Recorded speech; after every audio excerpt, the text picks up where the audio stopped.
Olá pessoal, chegamos hoje à nossa segunda aula sobre tratamento de choques e conservatividade. Nessa aula aqui nós vamos fazer a prática do MATLAB, testando o que a gente aprendeu na aula anterior. Mas antes disso eu queria apenas mostrar as fórmulas que serão relevantes para a gente na prática de hoje, tá ok? Então vamos olhar?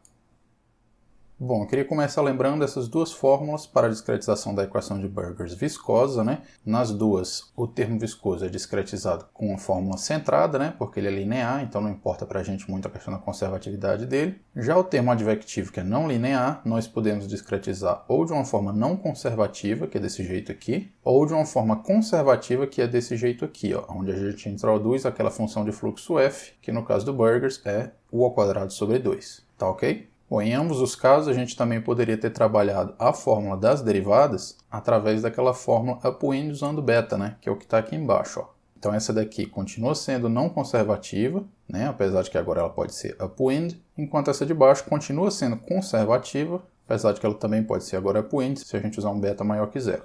Já se a gente escolhe beta igual a zero, as duas retornam a essas fórmulas originais, tá? Vamos para frente? A outra fórmula que interessa para a prática de hoje é essa daqui, que é daquele sensor de choque, Então, em cada ponto J, se você calcular essa formulinha, você pode plotar e ter uma indicação de onde está acontecendo o choque, A outra coisa que importa para a gente hoje é esse termo de viscosidade artificial, Que é essencialmente uma derivada segunda vezes esse sensor de choque, que vai ativar a nossa viscosidade artificial somente nos choques, vezes a magnitude da velocidade de propagação local, que no caso de Burgers é o próprio valor da solução, vezes espaçamento de malha, e vezes um coeficiente que serve como um ajuste fino para a gente, para calibrar ali um perfil de choque que seja suave, ou seja, não oscilatório, e ao mesmo tempo seja razoavelmente concentrado, ou seja, que não fique tão espalhado assim em X. Lembrando que esse termo pode ser implementado de três formas, Como a gente viu na aula passada. A primeira forma seria uma implementação não conservativa do termo, Que é essa daqui, onde a gente viu que formulações não conservativas levam, por exemplo, ao erro na posição do choque, E por isso que existe uma formulação conservativa para esse mesmo termo, tá? No caso, essa derivada segunda, ela agora vai em duas partes, Uma derivada primeira interna, que vai ponderada pelos termos não lineares, e aí esse argumento todo recebe uma nova derivada externa. Lembrando que eu comentei na aula passada também que esse termo tem uma desvantagem de não ser compacto, Ou seja, ele pode pegar até 5 pontos da sua malha para o cálculo desse termo no ponto J. Isso é ruim na prática, verifica-se que isso acaba gerando mais oscilações no choque. E finalmente, para resolver todos os problemas, tinha essa fórmula aqui, que ela é um pouco mais complicada, mas ela é, além de conservativa, compacta, tá? Envolve apenas 3 pontos. Como é que ela faz isso? Ela usa do lado de dentro um operador de derivada enviesado para o lado direito, combinado com um operador de derivada externo enviesado para o lado esquerdo, E para o termo como um todo ficar simétrico, a gente na verdade repete esse operador, só que invertido, que era esquerdo com direito, E aí tira uma média dos dois, Então esse operador ele é conservativo, simétrico e compacto. Deve dar o melhor dos resultados para a gente no tratamento do choque. Mas é isso, vamos lá para a prática?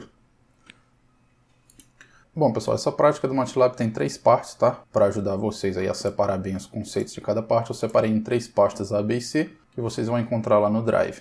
Então, começando pela parte A, nós temos essas 4 rotinas, Deixa eu abrir elas aqui.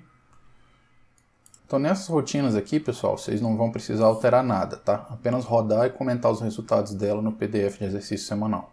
Então, vamos lá. Essa rotina principal vai basicamente permitir para a gente comparar formulações conservativas e não conservativas para o tratamento do choque. Então percebam que na rotina principal, que é essa main, em cada uma das pastas A, B e C, ela vai ter um cabeçalho aqui em forma de comentário que vai explicar o que você tem que testar dentro dela, tá bom? Então deixa eu explicar para vocês a rotina como um todo. Ela basicamente faz a simulação da equação de Burgers viscosa, tá? Com aquelas fórmulas que usam o termo beta, e ela faz ao mesmo tempo tanto a solução não conservativa quanto a conservativa. E as duas são comparadas no mesmo gráfico da animação, tá? Então aqui você escolhe o valor da viscosidade que você quer, o valor do parâmetro upwind beta, definições da malha, tá? Tempo inicial, tempo final da simulação, CFL, então aqui eu fiz um pouco diferente. Na verdade eu defino um CFL e a minha rotina calcula o ΔT que vai dar aquele CFL, tá? Bom, o resto vocês já estão familiarizados, Pós-processamento, condição inicial e a parte de integração no tempo. Aqui, pessoal, eu estou usando direto o Runge-Kutta 4, tá? Então vocês não vão ter que mexer nessa parte. Perceba que ele faz a marcha simultânea tanto da formulação conservativa, quanto da formulação não conservativa, tá bom?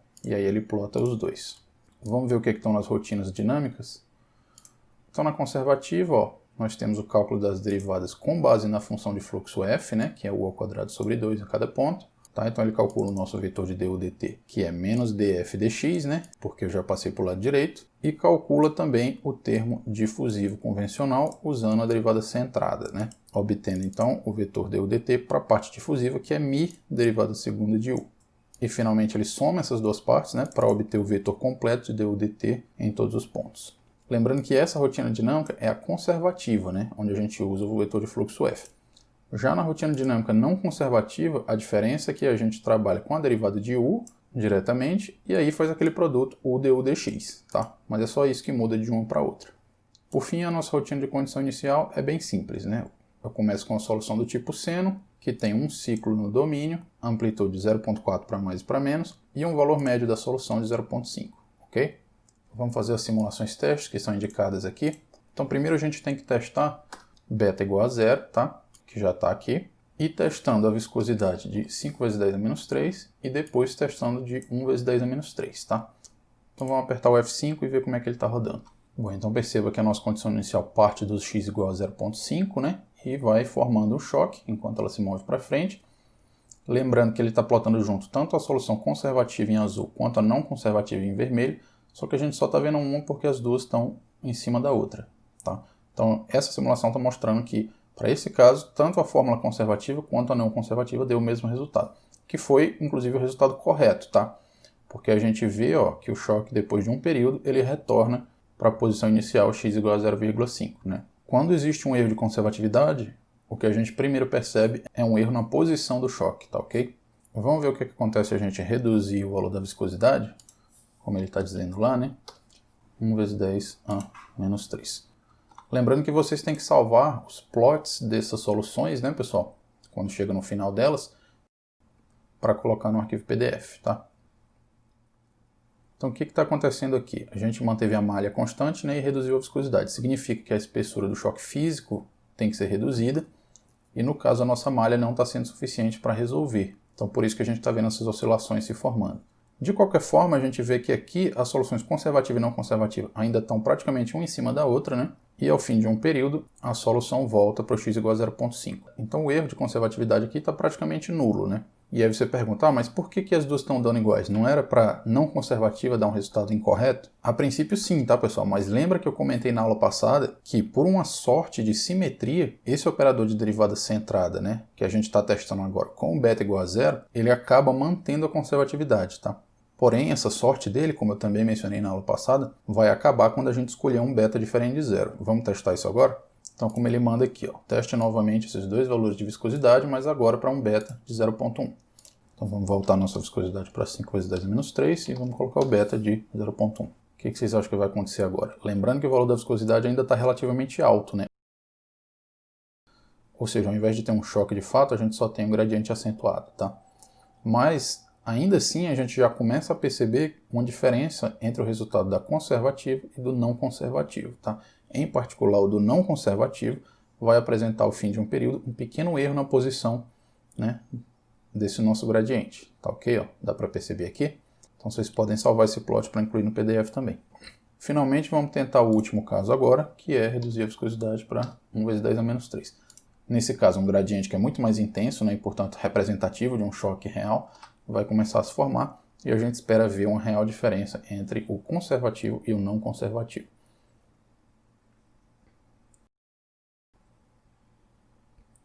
Olha só, então a gente percebe, né, que os dois oscilam mais, da mesma forma que antes, né, porque eu reduzi a viscosidade, mas enquanto o conservativo consegue acertar a posição do choque depois de um período, né, o não conservativo já mostra um erro bem mais considerável, tá? Então essa vai ser a quarta figura que vocês vão salvar para colocar no PDF, ok? Então para cada figurinha dessa, pessoal, da parte A, vocês fazem um breve comentário explicativo do porquê que esse resultado saiu dessa forma, tá bom? Vamos para a parte B então? Bom, pessoal, nessa parte B, a gente vai trabalhar somente com a formulação conservativa, tá? Então a gente vai trabalhar com a rotina dinâmica exatamente igual a da parte A, né? Que envolve a função de fluxo F, tá ok? Só que aqui a gente vai fazer esses exercícios de 1 a 5 para testar melhor essa relação entre a viscosidade μ e o fator point beta na formação do choque, tá ok? Então, muito bem. Nesse primeiro item, ele diz para a gente deixar o beta igual a 0, que já está, e escolher o melhor Mi, melhor viscosidade, né? Que dá um choque sharp, né? Ou seja, afiado, mas ainda não oscilatório. Então, vamos fazer esse teste. Então, vou tentar com o Mi aqui de 5 vezes 10 a menos 3, né? Que foi o que a gente viu na última solução. Lembrando que eu estou plotando agora só a solução conservativa, tá? Então ele está suave, né? Mas talvez a gente ainda consiga reduzir um pouco o Mi para deixar ele mais afiado. Então eu vou tentar 1 vezes 10 a menos 3. Acho que já vai ser demais, né? Reduzir demais. Ele já oscila muito, ó. Vamos tentar o 2 vezes 10 a menos 3. Quem sabe agora ele fica bem afiado. Deu uma pequena oscilaçãozinha ali, né? Mas acho que tá bom, né?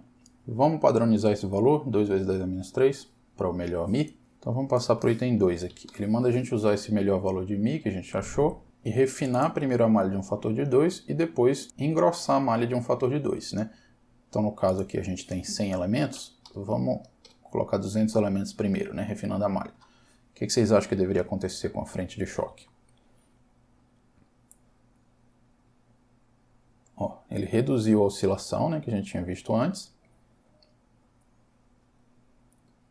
E eu pergunto para vocês, era isso que era esperado? Então, quando vocês colocarem esse print na solução, vocês podem discutir o que está sendo observado na figura, tá? Finalmente, vamos tentar engrossar a malha. Então, estava 100 antes, né? Vamos colocar 50 elementos agora. O que vocês acham que vai acontecer? Ó, o choque está oscilando bem mais, tá? Isso era esperado? Então, vocês colocam lá na explicação do PDF de vocês, tá bom? Então, são 3 figuras, né? Para esses itens 1 e 2, que são todas com esse valor de viscosidade, né? Sendo que a primeira é com a malha inicial de 100 elementos, a segunda é com a malha de 200 elementos e a terceira com a malha de 50 elementos. Vamos olhar o item 3 agora?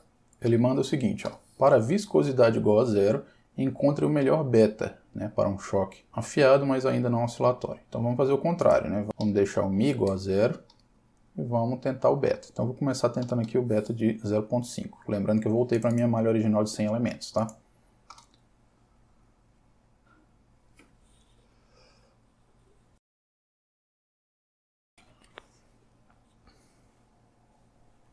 Legal, né, pessoal? Então parece que esse perfil de choque era exatamente o que a gente queria. Se eu aumentar mais aqui o beta, deixa eu testar 1.0.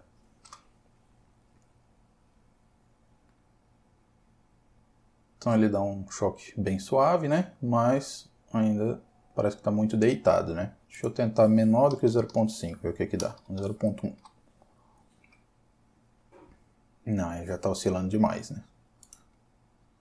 Então vamos padronizar o 0.5 como o melhor beta para Mi igual a 0.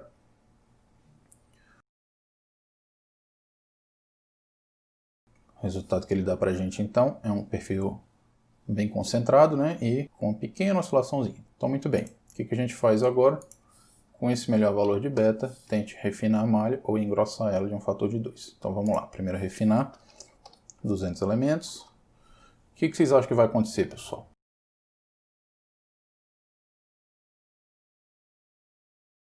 Lembra que antes, quando eu refinava a malha, reduzia as oscilações, né? Enquanto que esse aqui, trabalhando com beta, quando eu refino a malha, parece que ele mantém o nível de oscilação que eu tinha na malha anterior, não é verdade? Na malha original.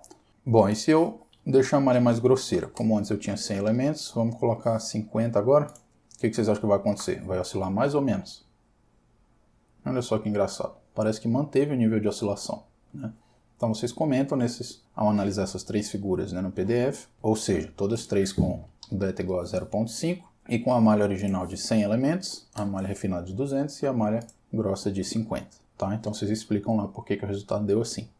Finalmente, pessoal, o último item dessa rotina é o seguinte: adicione um sensor de choque sigma nos plots, tá, da animação. Ele fala que está lá embaixo na rotina. Vamos dar uma olhada lá? Então aqui, ó, quando ele vai plotar a animação, ele plota tanto a solução quanto o valor do sensor sigma, tá? Sendo que no caso a gente não viu isso nos plots porque eu comentei a parte onde ele calcula o sigma para cada ponto J, ok? E o que ele está usando no plot, na verdade, é o valor do sigma igual a 0 que eu coloquei no início aqui, tá bom? Ou seja, o trabalho de vocês vai ser o quê? Tirar o comentário dessa parte aqui, ó, e adicionar o cálculo do sigma usando essa fórmula aqui, ó. Vou mostrar lá no PDF. Essa fórmula aqui, ó. tá bom? UJ mais 1, menos 2UJ mais UJ menos 1, dividido pelo mesmo termo, sendo que no centro aqui tem um mais ao invés de um menos, né? E é o valor absoluto, tá bom? Vamos voltar lá. Ou seja, aqui vocês teriam que colocar o quê? Valor absoluto de, abre parênteses, né? Colocar um ponto e vírgula. Aí aqui dentro você teria numerador dividido por denominador, tá? Então aqui você colocaria aquela fórmula, né? U de não sei quanto menos 2 vezes U do ponto tal, né? Mais U do ponto tal, né? E aqui embaixo, né? Vocês já sabem o que tem que colocar. Ah, só um lembrete. Aqui não vai ser U, né? Porque nessa etapa da rotina a gente, na verdade, não tem esse vetor U, né? O que a gente tem é esse vetor o fim, né? Que tem a solução em todos os pontos. Então aqui você teria que usar o fim, tá? Em todos eles. Tá ok, pessoal? Então eu vou preencher o meu aqui e censurar a imagem, né? Para vocês não caírem na tentação de me copiar. Pronto, já terminei aqui a minha fórmula. Vamos rodar para ver o que acontece? Ó, tô rodando o mesmo caso que eu tinha acabado de rodar. E está aqui em vermelho, ó, plotado o sensor de choque, tá? Então ele é zero, como deveria ser, longe do choque, e ele atinge um valor, né, quando ele sente o choque, tá bom? Então isso a gente vai trabalhar melhor na parte C, mas pelo menos eu mostrei como que esse sensor do choque deve ser, né? Então quando vocês colocarem esses dois conjuntos de 3 plots cada, né, que são as respostas dos itens 1 e 2 e dos itens 3 e 4, vocês já podem colocar os plots com o cálculo do sensor, tá? Ou seja, aparecendo tanto a curva azul quanto a curva vermelha, tá bom? Então vamos combinar assim. Muito bem, vamos para a parte C da prática de hoje. Então finalmente, pessoal, nessa parte 3, tá? A gente vai trabalhar só com o esquema conservativo, que a gente já sabe que funciona bem para o choque, só que nós vamos trabalhar com viscosidade igual a zero, né? Ou seja, se a gente não tratar direito o choque, ele vai formar bem acentuado, né, com bastante oscilação e até com potencial de levar a solução a divergir. Então nessa parte C a gente vai adicionar aquele operador de viscosidade artificial, tá? E a gente vai trabalhar com as 3 formas dele, que são, vamos lembrar lá no PDF, a forma não conservativa, tá? Que é essa daqui. Depois a forma conservativa, que a gente vai chamar de fórmula centrado duplo, tá? Porque ela é baseada em 2 derivadas de dx centradas, né? Que é essa interna e essa externa. E por fim um operador que a gente vai chamar de simétrico compacto, que também é conservativo, né? Então vamos lá testar o primeiro deles. Então primeiro, ó, o problema não viscoso, né? Então já coloquei aqui viscosidade igual a zero. Na verdade essa rotina vai ser sem viscosidade zero, tá? Com o modelo de viscosidade artificial não conservativo, tá bom? E aí ele manda a gente ajustar esse coeficiente, né, do sensor, que é esse daqui, ó, né? Para obter um perfil de choque razoável, né? Ou seja, que seja suave e seja sem oscilar. Tá? E ele lembra aqui pra gente que esse modelo de viscosidade artificial, por não ser conservativo, ele vai prever a posição do choque incorretamente. Mas vamos olhar a implementação dele? Nessa rotina dinâmica, tá, pessoal? Tem umas partes comentadas aqui que vocês vão ter que acrescentar, né, para fechar a tarefa dessa parte C. Mas enfim, o que essa rotina tem? Primeiro é o termo advectivo, que é tratado de forma conservativa centrada, né? Só o df dx, tá? Já estou assumindo beta igual a zero aqui, inclusive. Aí tem a discretização do termo difusivo, mas na verdade a gente está usando zero, né? Então nem faz diferença ter ele aqui. E finalmente o acréscimo da parte da viscosidade artificial, né? Que é somado no fim aqui aos termos difusivo e advectivo, ok? Então olha só, aqui é a fórmula não conservativa da viscosidade artificial, tá? Então o que a gente tem aqui? O próprio coeficiente constante dela, né? Vezes espaçamento de malha, vezes o módulo da solução U no ponto. Lembrando que esse U aqui é um vetor coluna com a solução em todos os pontos, por isso que a multiplicação dele precisa desse ponto estrela, tá bom? De forma que aqui a gente vai ter, né, o valor do termo de viscosidade artificial em todos os pontos da malha também, né? É um vetor coluna. Então voltando, o termo do sensor de choque, né, calculado em todos os pontos da malha, na verdade ele é calculado aqui em cima, eu já mostro para vocês como é que eu estou calculando ele. E finalmente o termo de derivada segunda de U em x, tá? Por que eu estou escrevendo ele dessa forma? Na verdade, eu já estou aproveitando esse vetor DDU que eu calculei aqui na parte do termo difusivo, tá? Apesar do μ ser igual a zero, ele ainda é calculado em todos os pontos da malha, tá bom? Então esse DDU é um vetor coluna, né, em todos os pontos da malha, dado por essa fórmula aqui. Então para ele se transformar na derivada segunda em x centrada, basta eu dividir ele pelo h ao quadrado, né, que é o que eu estou fazendo aqui, ó, ok? Eu vou tentar, pessoal, ajustar a posição desse PDF no fundo aqui para vocês conseguirem enxergar as fórmulas. Pronto, acho que ficou legal ali, né? Então é esse daqui que a gente está implementando agora, tá? Os outros dois estão aqui embaixo, ó, mas estão comentados, depois a gente vai ativar eles. Ah, faltou eu explicar para vocês o cálculo do sensor sigma em todos os pontos da malha, né? Na verdade aqui eu simplesmente aproveitei esse vetor DDU novamente, tá? Porque ele é nada mais do que o numerador daquela nossa fórmula do sensor de choque, né? Então aqui eu calculei ele como numerador e no denominador a gente simplesmente altera ele somando 4 vezes o vetor U. Porque aí essa parte central que é menos 2 vezes o vetor U vai ficar mais 2 vezes o vetor U, dando o nosso denominador de fato daquela fórmula, né? Percebam que eu tenho que colocar ponto barra aqui para dividir dois vetores ponto a ponto, tá bom? Então, muito bem, acho que deu para vocês entenderem, né, como é que eu estou calculando esse termo da viscosidade artificial no modelo não conservativo para todos os pontos da malha, né? E aí eu simplesmente somo ele, né, do lado direito do meu du/dt para ter a minha solução. Vamos simular agora? Então, lembrando que no primeiro item do exercício dessa rotina, a gente tem que rodar o problema sem viscosidade, né? Então, o μ já está igual a zero. E ajustar o coeficiente C da viscosidade artificial para pegar um choque suave. Então vamos tentar aqui testar ele unitário, né? Vamos ver o que vai dar. Pessoal, para essa rotina eu não estou plotando o sensor de choque, tá? Só para a gente focar no que tem que focar nesse exercício.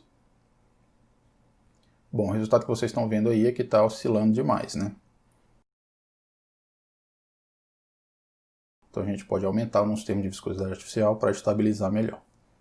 Vamos colocar um valor de, não sei, 10 nele, vamos ver o que dá.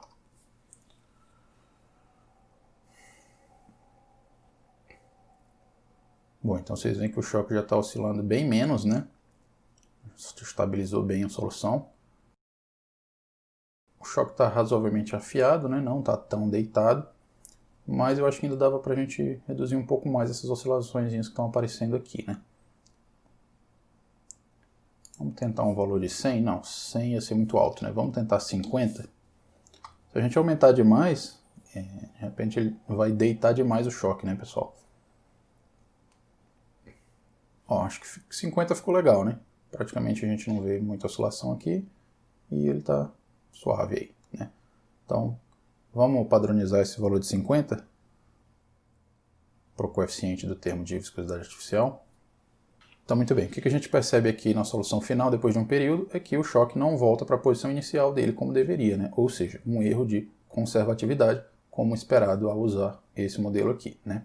Então, como é que a gente fazia para deixar ele conservativo? A gente tinha que colocar uma derivada dentro da outra e os termos não lineares dentro desse argumento também. Para fazer isso aqui de uma forma mais simples, pessoal, na nossa rotina, eu vou trabalhar com produtos matriz vetor. Então, o que na verdade eu vou fazer é escrever uma matriz que vai fazer o papel do operador derivado em x, tá? E na verdade é fácil a gente variar essa matriz para ter o operador derivado em x não só o centrado, mas ter também os enviesados para a direita ou para a esquerda, tá? Essas matrizes eu já preenchi, elas estão aqui embaixo, ó. E eu salvo ela como variáveis globais, tá? Por isso que está com esse azulzinho claro aqui. Então, na verdade, ó, esse DOPER é o que eu chamo do meu operador de derivada centrada. Então, como é que eu defino ele? Eu digo que é uma matriz zero de tamanho n por n, né? Onde n é o número de pontos da malha. Daí, primeiro, eu preencho a parte interna dela, que está relacionada ao cálculo da derivada nos pontos internos da malha. E, por fim, eu trabalho a primeira linha e a última linha dela, tá? Que está associada à derivada no primeiro ponto e no último ponto da malha, que a gente precisa alterar um pouco o cálculo, né? Para levar em conta as condições de contorno periódicas. Mas ela é bem simples, olha só. Basicamente, a diagonal dela vai ser zero, né? Porque para o cálculo da derivada centrada, eu não envolvo o ponto uj, eu só vou envolver o j mais 1 e o j menos 1, né? Dividido por 2 ΔX, não é isso? Então, por isso que o JJ dela, eu não coloco nada. Vai permanecer zero como o resto da matriz inteira, né? E eu só vou preencher os termos que estão à direita da diagonal e à esquerda da diagonal, né? Ou acima da diagonal e abaixo da diagonal, né? Se você quiser pensar desse jeito. Então, lembrando que na fórmula centrada, o termo do uj-1 aparece positivo, né? Enquanto o termo do j-1 ele aparece negativo, tá? Ou seja, vai ser o uj mais 1 menos o j menos 1 e os dois dividido por 2 ΔX. Estão entendendo, pessoal, por que essa matriz, quando multiplicada pelo vetor coluna, né, que tem a solução 1 em todos os pontos da malha, vai me devolver um vetor onde cada entrada dele vai estar guardado o cálculo da derivada centrada naquele ponto? Escrevam ela à mão só para vocês terem noção, né, do porquê que ela funciona como deveria, tá? E as outras duas são semelhantes, ó, pessoal. Só que essa daqui, ela tem um operador de derivada enviesado para frente, né? Por isso que ela pega o ponto j mais 1 e o ponto j, né? Lembrando que como ela está pegando ponto em j's consecutivos, ela divide a diferença deles simplesmente por h e não por 2h, né? E essa outra aqui é o operador de derivada para trás, né? Então ele pega os pontos J e J-1, tá? Então estou chamando esse aqui de backwards e esse aqui de forwards, né? Como se fosse a derivada para frente e derivada para trás. Beleza, pessoal? Ficou claro então como é que a gente trabalha com essas matrizes aqui? Vamos lá olhar na nossa rotina da dinâmica, porque o item 2 agora é calcular, ó, fazer a simulação com o operador conservativo, tá? Sendo que é aquele que eu chamo de duplo centrado, né? Que faz uso 2 vezes da matriz do operador derivada centrado. Tá bom? Vamos tentar aqui. Então o que a gente faz? A gente tem que tirar o comentário dessa parte aqui, ó, né? Não tire comentário dessa linha, senão o MATLAB vai dar um erro tentando executar essas palavras, né? Então vamos lá, o que eu já deixei pré-preenchido aqui? Bom, vamos de trás para frente. Aqui, ó, é esse operador final, tá? Então tem um coeficiente vezes h vezes derivada desse argumento, tá? Então aqui você tem que preencher o operador de derivada centrado, que essa aqui entra aqui, né, como variável global, tá? Vezes o argumento, né, que é aquilo que vai ser derivado por esse operador externo, não é isso? Então esse argumento eu já escrevi aqui, ó. Isso aqui também é um vetor coluna, né, baseado nesses três carinhas, ó, seguindo essa fórmula. Então você tem o módulo da solução U de sensor de choque em todos os pontos e você tem o próprio DU, tá? Que é a derivada centrada em todos os pontos. Esse DU a gente vai escrever aqui em cima, ó. Então o DU vai ser quem? Simplesmente a matriz DOPER vezes o vetor solução U, né? Que é esse vetor aqui, ó. Tá bom? Então lembrando que tanto aqui quanto aqui, né, que você vai ter o DOPER vezes esse vetor argumento que eu calculei aqui em cima, você vai usar a multiplicação comum, tá? Com estrela, ao invés de usar o ponto estrela, que é só usado no caso de produto ponto a ponto de vetores. Tá bom? Então vamos preencher o meu aqui e vou deixar censurado na tela para vocês não ficarem tentados a me copiar, não é isso? Pronto. Eu vou até comentar esse cara, né, para ter certeza de que o meu termo de viscosidade artificial vai ser calculado somente por esse cara aqui.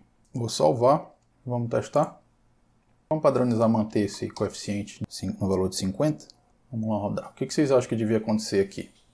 Bom, agora a gente está usando o operador conservativo, né? Então a gente não deveria ver erro na posição do choque, não é isso? Mas a gente vê que está acontecendo muita oscilação, tá?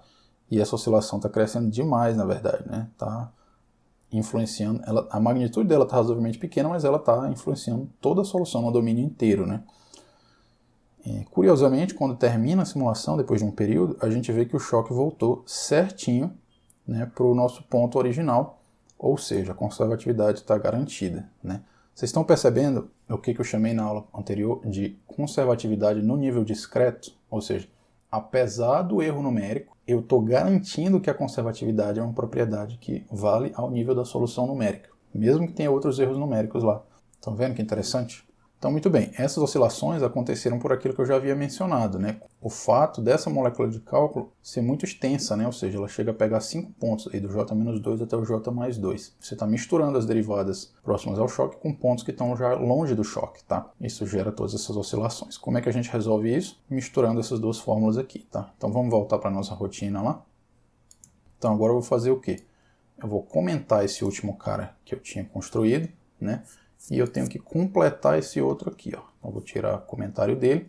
Eu já deixei de quebra-galho para vocês a primeira parte dele aqui, tá? Então vocês só precisam somar outro termo aqui e fechar o parênteses, né? Então esse termo aqui, ó, é a derivada enviesada para trás atuando em U, né? Vezes o sigma, vezes o módulo de U. Então isso aqui está dentro do meu argumento, né? E aí eu multiplico esse cara pela derivada enviesada no sentido contrário, né? O D forward, enquanto aqui dentro estava o D backwards, né? Então o termo que você tem que acrescentar aqui para fechar esse operador é semelhante a esse, mas você vai trocar a posição do D back com o D forward, tá? Então vou censurar aqui para vocês não me copiarem. Não esqueçam de fechar o parênteses direitinho, né? Senão ele vai dar erro. Vou salvar e agora eu vou testar, né? Vamos ver o que é que vai dar.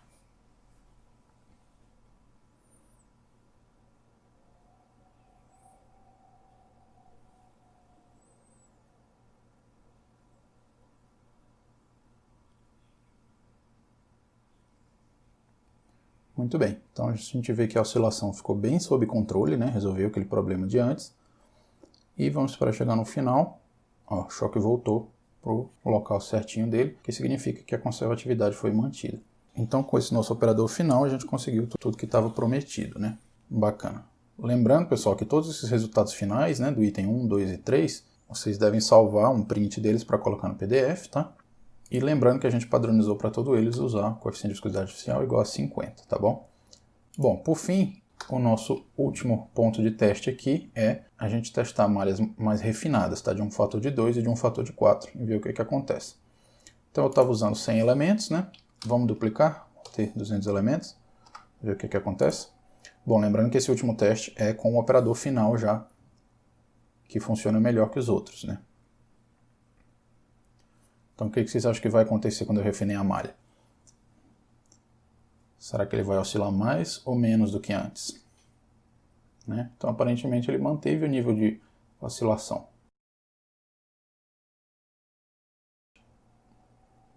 Lembrando que a solução exata desse problema, já que a gente não tem viscosidade física, seria um choque de espessura zero, ou seja, uma descontinuidade de verdade, né?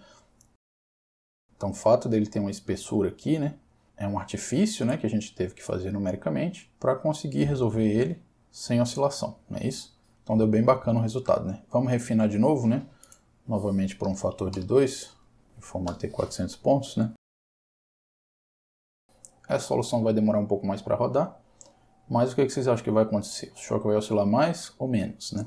Será que a gente consegue um resultado agora que vai ser mais próximo do resultado exato, ou seja, um perfil de choque mais fino ainda, mais intenso ali o gradiente?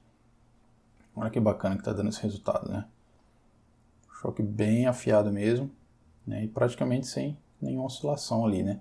Então é isso que é desejável na prática do CFD, tá, pessoal? Ou seja, em se tratando de captura de choque com modelos de viscosidade artificial, né? Então vocês adicionam esses plots, né, desses resultados finais com as malhas mais refinadas e discutam brevemente, tá, por que o resultado deu assim, se era isso que era esperado mesmo, né? Então, resumindo, pessoal, os plots que eu quero dessa parte C vai ser um desse item 1, né, outro desse item 2, outro desse item 3, né, e os dois com malha refinada desse item 4, tá? Então vocês comentam cada um desses itens no PDF. Eu vou deixar resumido na descrição do vídeo também, tá bom? Então por hoje é só, pessoal. Espero que vocês tenham gostado e até a próxima. Tchau!